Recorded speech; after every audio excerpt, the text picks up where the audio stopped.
அடுத்து வரும் நிகழ்ச்சியானது ஜாய்ஸ் மேயர் ஊழியங்களின் நண்பர்கள் மற்றும் பங்காளர்களால் தாங்கப்படுகிறது.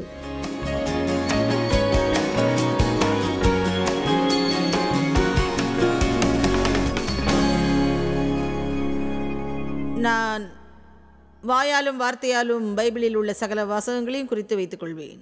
என்ன ஆச்சரியம்! ஆண்டவர் வேறு எதையும் செய்ததை காட்டிலும் அது குறித்து அதிகம் பேசினார் என்று நினைக்கிறேன். அது மிக முக்கியமானதாக இருக்க வேண்டும். அது ஆதியாகமம் முதல் ஒரு சில வசனங்களில் ஆரம்பிக்கிறது என்று நாம் நினைக்கிறோம். தேவன் சிருஷ்டித்த பூமியானது ஒழுங்கன்மையும் வெறுமையுமாக இருந்தது. வசனம் 1க்கும் 2க்கும் இடையே ஏதோ சம்பவித்தது. அவர் குழப்பம் உண்டாக்கவில்லை. நாம் நினைக்கிறோம் சாத்தான் விழுந்த போதும் தேவதூதர்கள் விழுந்த போதும் தான் பூமியானது ஒழுங்கன்மையும் வெறுமையுமாக இருந்தது என்று, எங்கும் இருளும் குழப்பமுமாக இருந்தது என்று. எதேச்சையாக இதை நான் 2 வாரங்களுக்கு முன்பு கண்டேன், அதாவது புரிந்து கொண்டேன். தேவ ஆவியானவர் அசைவாடி கொண்டிருந்தார். அவர் காத்து கொண்டிருக்கிறார். தேவன் கூறினார், வெளிச்சம் உண்டாக கடவது. பரிசுத்த ஆவியானவர் கிரியை பிரியலானார். நான் விசுவாசிப்பது பரிசுத்த ஆவியானவர் உங்கள் வாழ்க்கை மீது அசைவாடி கொண்டிருக்கிறார். உங்களுக்கு ஒரு வானதூதர் கூட்டமே உண்டு. ஒவ்வொருவருக்கும் அது அநேகமாக அழுத்து விட்டது. ஏனென்றால் நீங்கள் தேவனுடைய வார்த்தையை பேசும்போதுதான் அவர்கள் கிரியை செய்கின்றார்கள். தேவ தூதர்கள் தேவனுடைய வார்த்தையை உன்னிப்பாக கேட்கின்றார்கள். முணுமுணுப்பையோ புறங்கூறுவதையோ குறை சொல்வதையோ அல்ல. நீங்கள் அந்த தேவ தூதர்களுக்கு வேலை கொடுக்க வேண்டும்.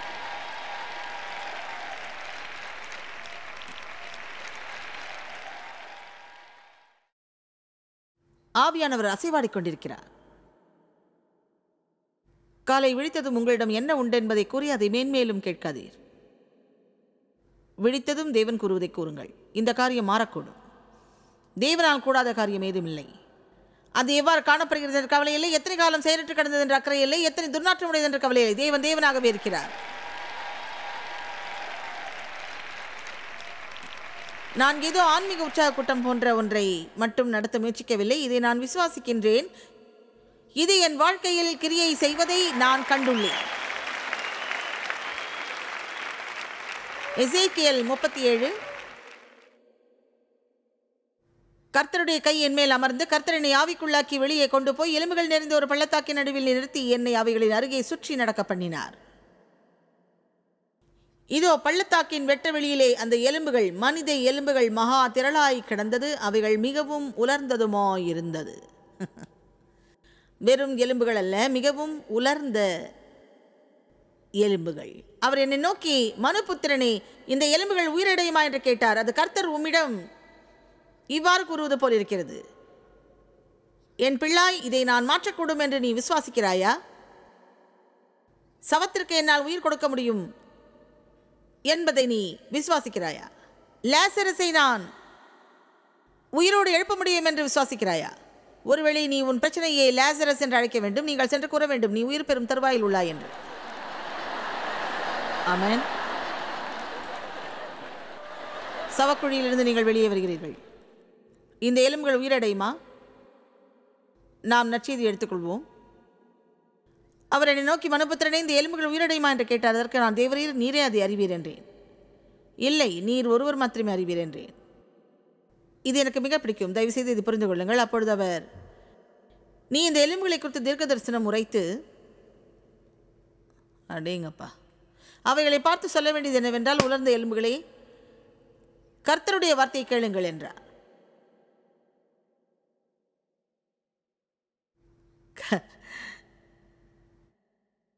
கர்த்தர் என்று என் இதயத்தில் வைத்ததாகவே உணர்கிறேன். நான் நீண்ட காலமாக போதித்து வருகிறேன்.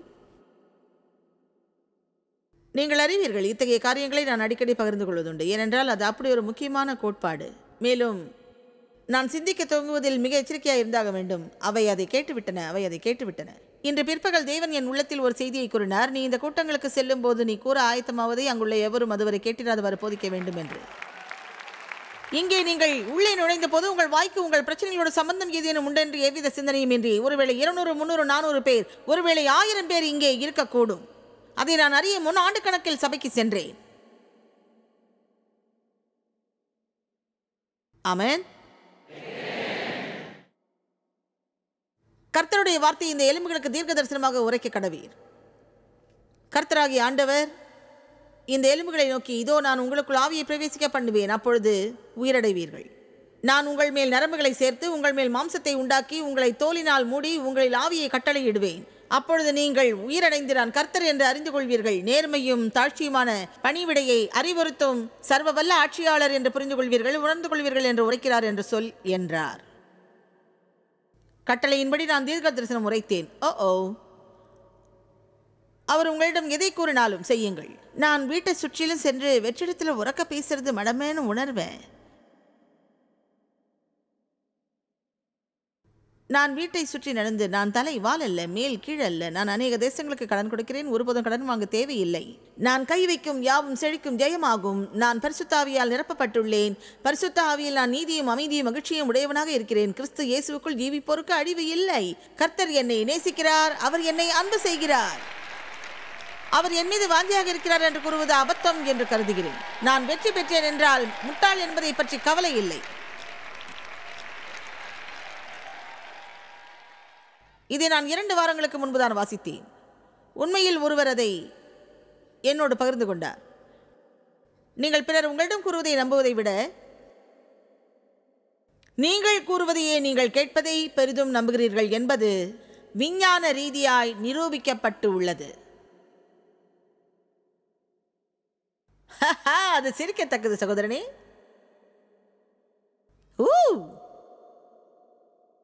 எனவே நான் புத்தி இல்லாதவன், எதையுமே சரியா செய்ய முடியாதவன், கொழுப்படுத்தவன், துப்பு கேட்டவன், என்னால என் வெயிட்டை குறைக்கவே முடியல, என்கிட்ட பணம் எதுவுமே இருக்க போறதில்ல, எனக்கு கொஞ்சம் பணம் கிடைக்கும் போதெல்லாம் சாத்தா அதை என்கிட்ட பறிச்சுக்குவா என்று நீங்கள் கூறும்போது அது எத்தனை பாதகமானது.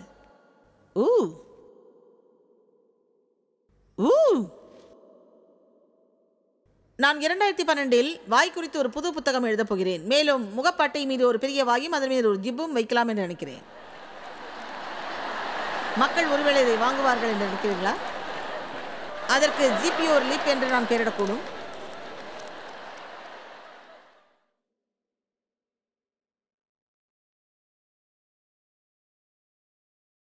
நீங்கள் பிறர் சொல்ல கேட்பதை விட நீங்கள் சொல்வதை கேட்பதையே பெரிதும் நம்புகிறீர்கள். எனவே கர்த்தர் உம்மை நேசிக்கிறார் என்று சொல்வதில் நான் பெருமிதம் கொள்கின்றேன். ஆனால் அதை நீங்கள் புரிந்து கொள்ளாமல் கர்த்தர் என்னை நேசிப்பதாக உணரவில்லை, கர்த்தர் என்னை நேசிப்பதாக உணரவில்லை என்று இங்கும் அங்கும் சொல்லி வருகிறீர்கள். உங்கள் ஆற்றலை எதிர்மறையானவற்றுக்கு பயன்படுத்துவதற்கு மாறாக நான் உறுதியிட கூறுகிறேன், கர்த்தர் உம்மை நேசிக்கிறார் என்ற வெளிப்பாடு உண்மையிலேயே உங்களுக்கு இல்லை என்றால் நீங்கள் அடுத்த 30 நாட்கள் எடுத்துக்கொண்டு தினமும் 10 முறை உறக்க சொல்லுங்கள், கர்த்தர் என்னை நேசிக்கின்றார், கர்த்தர் என்னை நேசிக்கிறார் என்று. கண்ணாடியில் உங்களை பார்த்து கூறுங்கள், கர்த்தர் என்னை நேசிக்கிறார். 30 நாட்கள் முடிவில் அதை நீங்கள் பெற்றுக்கொள்ள துவங்க போகிறீர்கள். நம்முடைய பிரச்சனையே இதுதான். நாம் சென்ற வேறு எவரோ நமக்கு வார்த்தையை வழங்க வேண்டும் என்று காத்திருக்கிறோம். நம் படிப்பினையை எல்லாம் அவர்கள் செய்ய வேண்டும், நமக்கு வார்த்தையை கொண்டு வர வேண்டும் என்று விரும்புவதோடு நாம் நினைக்கின்றோம் நாம் நம் புயத்தை நாற்காலியில் அமர்த்தி கொண்டு அதை கேட்பதனால் அது நமக்கு நடந்தே ஆக வேண்டும் என்று. ஆனால் அது அவ்விதம் நடப்பதில்லை. வேதம் கூறுகிறது, நீங்கள் எந்த அளவையினால் அளந்து கொடுக்கிறீர்களோ நீங்கள் கேள்விப்படும் உண்மைக்கு அந்த அளவே புண்ணியம் மற்றும் ஞானம் உங்களுக்கு திரும்ப கிடைக்கும். நாளை நீங்கள் புரிந்து கொள்வீர்கள். ஏன் நீங்கள் தேவனுடைய வார்த்தையை கேட்ட பின் சாத்தான் உடனே வந்து அந்த வார்த்தையை திருட முயற்சிக்கிறான் என்று. அவன் அதை செய்யும் வழிகளில் ஒன்று, நீங்கள் கவலைப்படும்படியாக புதிதாக எதையாவது கொடுப்பது. நீங்கள் கேட்டதை குறித்து சிந்திக்க உங்களுக்கு நேரமே கிடைக்கக்கூடாது என்பதே அவன் விருப்பம். சென்ற ஞாயிறு சபையில் நீங்கள் கேட்டதை உங்களில் பலரால் இப்போது என்னிடம் கூற முடியவில்லை. அநேகமாக நேற்று நான் பிரசங்கித்ததையே பெரும்பாலோரால் கூற முடியவில்லை. உங்களுக்கு பிடித்திருந்தது, ஆனால் அது என்னவென்று உங்களுக்கு தெரியாது.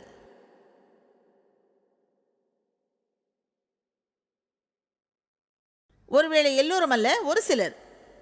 அது ஏன்? அதை பற்றி நீங்கள் சிந்திக்கவில்லை. குறிப்புகள் எடுக்கிறீர்கள், CD வாங்குகிறீர்கள், அது உங்களுக்கு விசேஷமாக தேவையான ஒன்றானால் அதற்கு செவி கொடுங்கள். அதை நீங்கள் 10 முறை கேட்டாலும் அது எனக்கு பெரிதல்ல. அதாவது நான் மக்கள் சொல்ல கேட்டுள்ளேன், நான் அந்த உபதேசத்தொடரை 100 முறை கேட்டேன், புரிந்து கொண்டேன் என்று. ஆனால் அது பெரிதல்ல. நான் பல ஆண்டுகளாக தாறுமாறான உணவு பழக்கத்தில் இருந்து ஒரு சிறுமியோடு பேசினேன். அவள் காலத்தை ஓட்டினாள். அவள் உதவி பெற அவளை பல ஸ்தாபனங்களில் வைத்து உதவ முயற்சித்து அவள் பெற்றோர் மனம் உடைந்தனர். Battlefield of the mind என்ற புத்தகம் அவளுக்கு கிடைத்தது. அவள் கூறினாள், உண்டதுமே கழிப்பறைக்கு தூண்டப்படும் போது வயிற்றை காலி செய்துவிட்டு வருவதற்கு அவள் கழிப்பறை முன் சென்று தலை தாழ்த்தி தன் கைகள் மீது அமர்ந்தவாறு battlefield of the mind வாசிப்பாளாம். இன்று அவள் விடுபட்டாள். மேலும் மற்ற மக்களுக்கு அவள் உதவியாக இருக்கிறாள்.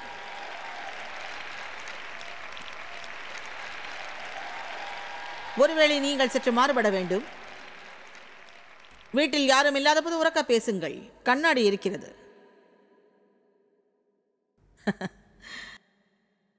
எனவே எலும்புகள் உயிர் வாழ்ந்தன. ரோமர் 4:17. அதெல்லாம் சரி, எனக்கு ஒன்றுமே புரியல, ஒரே மாயமா இருக்கு. அதாவது சிஸ்டர், 40 ஆண்டுகளாக நான் சபையில் இருக்கேன், இது போல ஒருபோதும் கேட்டதே இல்லை. அதனால்தான் நீங்கள் இங்கே இருக்கிறீர்கள். நீங்கள் புதியதொன்றுக்கு ஆயத்தமாக இருக்கிறீர்கள்.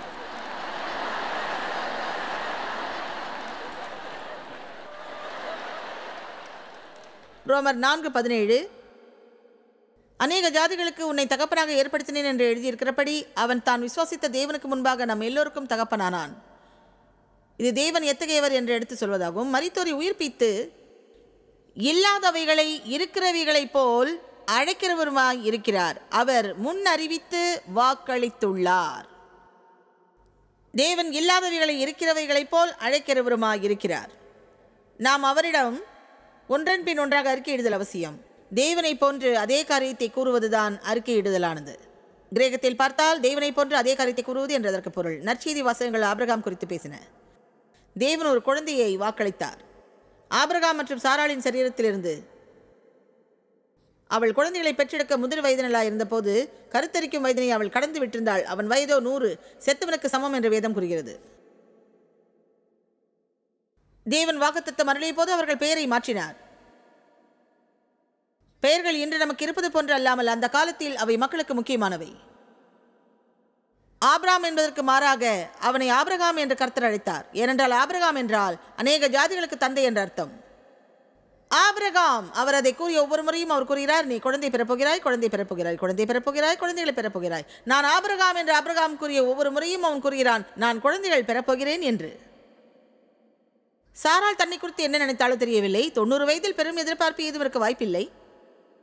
இங்கே அவளுக்கு குழந்தைகள் எதுவும் இருந்ததே இல்லை. அன்று அது அவர்களுக்கு ஒரு பெரிய உடன்படிக்கை போன்றது. அவள் பெயர் சாராய். ஆனால் கர்த்தரோ இளவரசி என்னும் அர்த்தத்தில் அதை சாராள் என்று மாற்றினார். தேவனுடைய வார்த்தை அவள் வாழ்க்கையில் கிரியை புரியவும் அந்த அற்புதத்தை அவள் அடையவும் அவள் தன்னை குறித்து புதியதொரு கண்ணோட்டம் கொள்ள வேண்டும். நான் ஒரு இளவரசி. ஆபிரகாம் சொன்னார், நான் குழந்தைகள் பெறப்போகிறேன். இங்குள்ள இந்த இளவரசியை அதை பெற்றெடுக்கப் போகிறாள் என்று.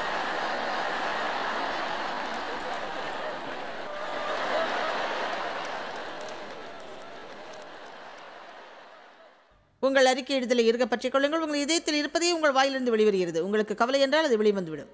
ஒருவருக்கு எதிராக ஏதோ இருப்பின் நீண்ட காலம் காத்திருக்கிறீர்கள், அது வெளிவந்துவிடும். ஒருவரை உங்களுக்கு பிடிக்காது, அதை வெளியே சொல்கிறீர்கள். ஏதோ ஒன்று உங்களை எரிச்சலடைய செய்யுமானால் அது வெளியாகிவிடும். அதை நீங்கள் ஒரு வாரம் மோசப்படாமல் வைத்திருப்பீர்கள். ஆனால் அது வெளிவந்துவிடும். எனவே நாம் ஜெபிக்க வேண்டும், நாம் கூற வேண்டும், அதன் பிறகு அதை செய்ய வேண்டும். மரியாளுக்கு ஒரு அற்புதம் தேவைப்பட்ட போது சேவகர்களிடம் கூறினால், அவர் உங்களுக்கு சொல்வதை எல்லாம் செய்யுங்கள். இன்று நான் உங்களுக்கு கூறுவது, அவர் உங்களுக்கு சொல்வதை எல்லாம் செய்யுங்கள். கர்த்தர் ஒருவேளை பெரிதும் அர்த்தமில்லாத காரியங்களை உங்களை செய்ய சொல்லலாம். இதை புரிந்து கொள்ள இயேசுவோடு நீங்கள் நீண்ட காலம் தோழமையோடு இருந்தீர்களோ இல்லையோ, ஆனால் அவர் காரியங்களை மாற்றுவதில் விருப்பம் உள்ளவர். அவர் முன் அறிவிக்கும்படியாக முன் அறிவிக்கப்பட முடியாதவர். அவரை குறித்து நீங்கள் யூகிக்கக்கூடிய ஒரு காரியம் அவர் யூகிக்கப்பட முடியாதவர் ஆவார். அவர் மக்களை குணப்படுத்திய விதத்தை கவனியுங்கள். அவர் 2 பேரை ஒரே விதமாக குணப்படுத்தினார் என்று நினைக்கவில்லை. நான் கூறுவது, பார்வையற்ற ஒருவர் இயேசு தன்னை குணப்படுத்த வேண்டும் என்று விரும்புகிறார். இயேசு தரையில் துப்பி சிறு சேற்றுக்கட்டியாய் பிசைந்தார். அது இதோ அதை போன்றது.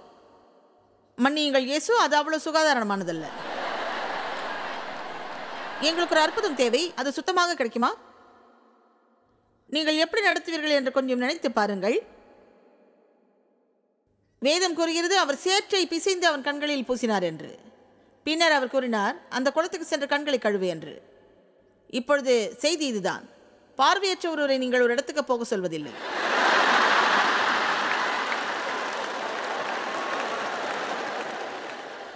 மன்னிக்கணும் இயேசு, என்னால் பார்க்க முடியாது. அநேகமாக நான் அங்கே சென்று உயிரோடு திரும்ப மாட்டேன்.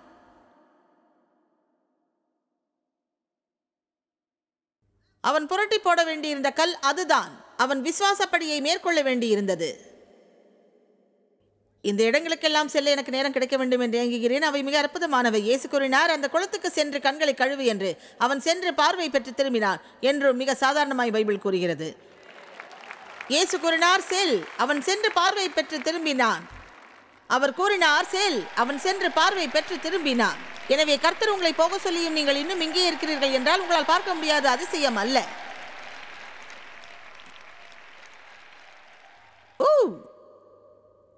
அல்லேலூயா.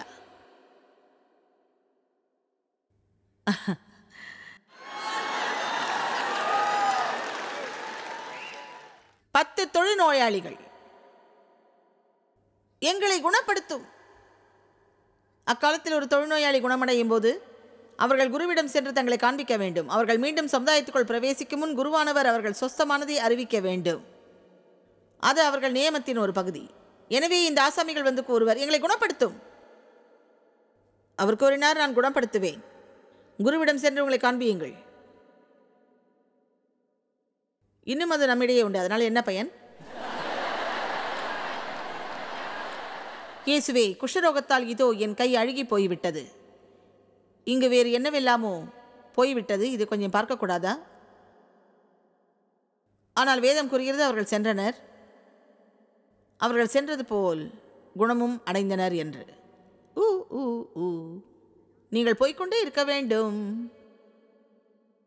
நீங்கள் கூறுகிறீர்கள், என் வாழ்வில் ஒன்றுமே நடக்கவில்லை என்று. கவனியுங்கள், பார்க் செய்யப்பட்டுள்ள காரை டிரைவ் செய்யலாக.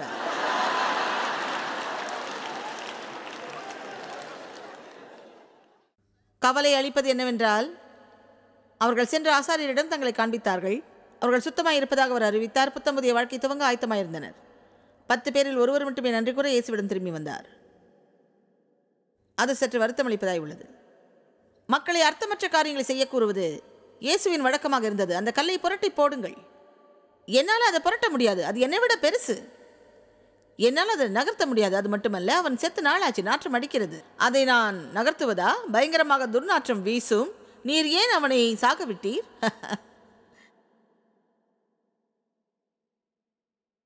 இயேசு விசுவாசத்தை எதிர்பார்த்தார். நீங்களோ என்னிடம் விசுவாசம் உண்டு என்கிறீர்கள். சொல்லுங்கள், யாராவது அதை காண முடியுமா?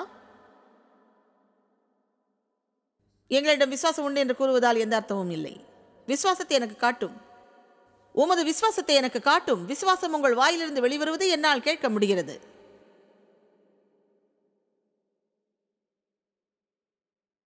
இப்போதே எல்லாவற்றையும் குறித்து ஜெபித்து உங்கள் விசுவாசத்தை தேவனிடம் வெளிப்படுத்துங்கள். எதை குறித்தும் மங்கலாய்க்காதீர்கள். எல்லாவற்றை குறித்தும் ஜெபியுங்கள். தொடர்ந்து ஜெபியுங்கள், தொடர்ந்து கேளுங்கள், தொடர்ந்து தட்டுங்கள், தொடர்ந்து சொல்லுங்கள். இன்றே ஒரு தீர்மானம் எடுங்கள். நீங்கள் இங்கிருந்து செல்லும் முன், அதாவது இன்று முதல் நீங்கள் தேவனுக்கு ஒப்புக் கொடுக்கப்பட்ட வாழ்க்கையை வாழப் போகிறீர்கள். அவர் உங்களிடம் எதை செய்ய சொன்னாலும் நீங்கள் விசுவாசிக்கப் போகிறீர்கள். அவர் அதை செய்ய சொன்னால் அதை நீங்கள் செய்ய முடியும் என்று தீர்மானமாக மேற்கொள்ளுங்கள். எவ்வாறென்று நீங்கள் அறியாவிட்டாலும், அது எவ்விதம் செயல்படுத்துவது என்று தெரியாவிட்டாலும், அவ்வாறு ஆரம்பித்தாவது கர்த்தரிடம் நம்பிக்கை கொள்ளப் போகிறீர்கள். நீங்கள் அவ்விதம் சொல்லும் போது அவர் உங்களுக்கு பலன் அளிப்பார் என்று. அவர்கள் சென்றவாறே குணம் அடைந்தனர். அவன் சென்று பார்வை பெற்று திரும்பி வந்தான். இயேசு முடமான மக்களை எழுந்திரு என்று கூறுவது வழக்கம். முடமான பக்கவாதம் முற்ற அநேக மக்கள் அவரிடம் வந்தனர். அவர் அவர்களை உற்று நோக்கி எழுந்திரு என்று கூறுவார். கவனியுங்கள், நான் கூறுவது 38 ஆண்டுகளாக குளத்தின் அருகே படுத்து கிடந்தானே அந்த மனிதனை. அந்த கதை எனக்கு பிடிக்கும். நான் நிகழ்த்தும் அனைத்து கூட்டத்திலும் அதை கூறுவேன். தேசத்துக்கு வெளியே நான் போகும் இடமெல்லாம் அந்த கதையை கூறுவேன். நான் செல்லும் யாதொரு இடத்திலும் அதை கூறியாக வேண்டும். அவர்கள் எந்த மொழி பேசுகிறார்கள் என்பது பொருட்டல்ல, அது அவர்களுக்கு பிடித்திருக்கிறது. யோவான் 5:38 வருஷம் அந்த மனிதன் குளத்தின் அருகே கிடந்தான். ஏன் குளத்தின் அருகே? ஏனென்றால் ஆண்டுக்கு ஒரு முறை தேவதூதன் ஒருவன் அந்த குளத்தில் இறங்கி தண்ணீரை கலக்குவான். யார் முந்தியதில் இறங்குவானோ சொஸ்தமாவான். எனவே குளத்தை சுற்றி கிடந்த ஒவ்வொருவரும் அந்த அற்புதத்திற்காக காத்திருந்தார்கள். எத்தகையது ஒரு நம்பிக்கை! இருக்கட்டும், இந்த வருஷம் என்னால் முந்திக்க முடியல, இன்னொரு வருஷமும் நான் இங்கேயே படுத்து கிடப்பேன். ஒருவேளை அடுத்த வருஷம். அந்த நிலையில் அந்த மனிதன் எத்தனை காலம் இருந்து வந்தான் என்பதை ஏற்கனவே அறிந்திருந்த இயேசு வந்து அவனை உற்று நோக்கினார். வேதம் கூறுகிறது, இவ்வாறு நீ எத்தனை காலம் இருந்து வந்துள்ளாய் என்று. அந்த மனிதன் அதிர்ந்து போனான். அவர் அதை கூறிய போது அவன் அதிர்ந்து போனான். 38 வருஷம். அடேங்கப்பா, நீண்ட காலம்தான். நான் உங்களுக்கு சொல்லக்கூடும், எத்தனை காலம் நீங்கள் குழப்பத்தில் இருந்தீர்கள்.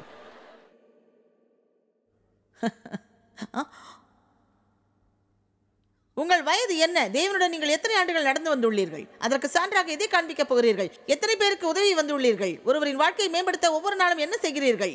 எனக்கு தெரியாது, நான் என்ன செய்யணும்னு கர்த்தர் விரும்புகிறாருன்னு காண காத்திருக்க ஒரு விதமாக முயற்சிக்கிறேன்.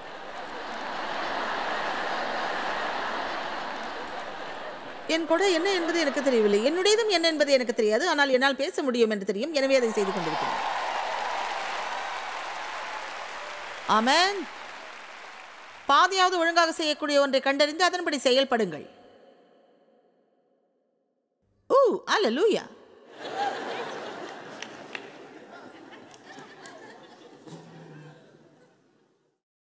எத்தனை காலம் நீங்கள் அங்கே இருந்துள்ளீர்கள்? 38 வருஷம்.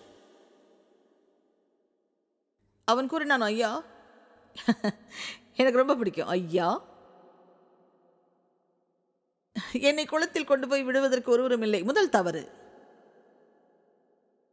நான் யாராவது வந்து எனக்கு அதை செய்ய வேண்டும் என்று காத்திருக்கிறேன். எனக்கு இல்லையே. நீங்கள் கூறுகிறீர்கள், கொஞ்சம் பொறுங்கள் ஜாய்ஸ், அவனோ சப்பானி. நான் ஒன்று கூறட்டுமா? 38 வருஷத்தில் நான் உருண்டிருப்பேன். அவ்வாறு நான் குளத்தின் விளிம்புக்கு சென்றிருப்பேன். அடுத்த வருடம் இயேசு வந்தபோது இதை பாரும் என்பதே என் நோக்கமாக இருந்திருக்கும். இங்கே நான் இன்னொரு வருஷம் இருக்கப் போவதில்லை. நான் உள்ளே விடுகிறேன். நீர் என்னை குணப்படுத்தாவிட்டால் நான் அங்கேயே சாவேன். புரிகிறதா?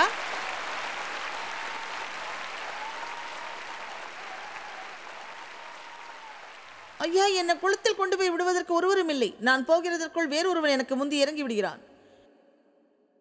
இயேசு, ஓ பரிதாபத்திற்குரியவனே, ஓ பாவப்பட்ட, இதை நான் நம்புவதற்கு இல்லை. 38 வருஷம் யாருமே உனக்கு உதவவில்லை, எல்லோரும் உனக்கு முந்தி ஓடுகின்றார்கள். ஓ பாவமே என்று கூறவில்லை. இயேசு அவனை உற்று நோக்கினார். அவர் என்ன கூறினார் என்பதற்கு பின் பெரியதொரு ஆச்சரியக்குறி உள்ளது. எனவே என்னை பொறுத்தமட்டில் அவர் அதை உரக்க சொல்லி இருக்க வேண்டும். இந்நிலையில் உள்ள அந்த மனிதனிடம் அவர் கூறினார், எழுந்திரு, எழுந்திரு. ஒருவேளை கர்த்தர் உங்களை 200 மைல்கள் கொண்டு வந்தார். நீங்கள் ஹோட்டல் மற்றும் உணவுக்காக இன்னும் 400 செலவழித்தீர்கள். இவ்வாறு இறுதியில் இப்படி நான் உங்களுக்கு சொல்வதற்காக, எழுந்திரு.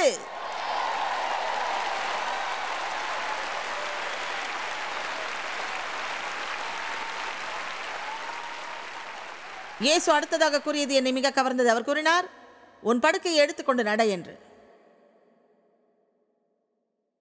அங்கே நீங்கள் படுத்து கிடந்த காலத்தின் போது செய்த அசுத்தங்களை சுத்திகரிப்பதற்காக. உங்களில் சிலர் ஒருவேளை எழுந்திருக்கலாம், ஆனால் நீங்கள் தேவன் உங்களிடம் கூறியது போல் குழப்பங்களை சுத்திகரிப்பதில்லை. ஒருவேளை ஒரு சிலர் இருக்கக்கூடும். நீங்கள் திரும்பி சென்று ஒரு சில காரியங்களை சரி செய்ய வேண்டும். ஆனால் நீங்கள் தேவன் உங்களிடம் செய்ய சொன்ன அந்த பகுதியை செய்வதில்லை. நீங்கள் உங்கள் கல்லை நகர்த்துவதில்லை. ஒரு உயிர்த்தெழுதலுக்காக மட்டும் காத்திருக்கிறீர்கள்.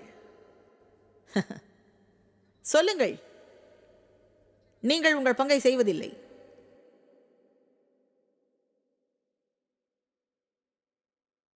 ஆனால் காலம் கடத்துதல் மிகப்பெரியதொரு திருடன், பெரிதும் ஏமாற்றக்கூடியது. ஏனென்றால் நாம் நினைக்கிறோம், நான் அதை செய்யப் போகிறேன், நான் அதை செய்யப் போகிறேன். எப்போது செய்யப் போகிறாய்? சீக்கிரமே. சரியான நேரம் எப்பொழுது என்று எனக்கு தெரியவில்லை. எது சரியான நேரம்? கர்த்தர் உங்களை காத்திருக்க சொல்லாவிட்டால் இப்போதே சரியான நேரம்தான். நாம் சுறுசுறுப்பாய் இருந்து நம் பங்கை செய்ய வேண்டும். கர்த்தர் உங்களிடம் அர்த்தமற்ற சில காரியங்களை செய்ய சொல்லலாம். நீங்கள் நினைக்காத சில காரியங்களும் செயல்படக்கூடும். ஆனால் அவர் செய்ய சொல்வதை எல்லாம் நீங்கள் செய்வீர்களானால் உங்கள் வாழ்க்கையில் அசாத்திய அற்புதங்களை நீங்கள் காண்பீர்கள். கர்த்தர் விசுவாசமிக்கவர். அவர் எப்போதும் தன் பங்கை செய்து விடுவார். நாம் நம் பங்கை மட்டுமே செய்து அற்புதத்தை பெற்றுக்கொள்ளலாம்.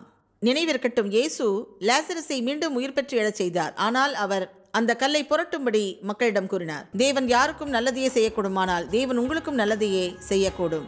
எனவே இந்த சாட்சியத்தை நீங்கள் பெற்றுக்கொள்ளுங்கள். அது உங்களுக்கு ஆசீர்வாதமாக விளங்கும்.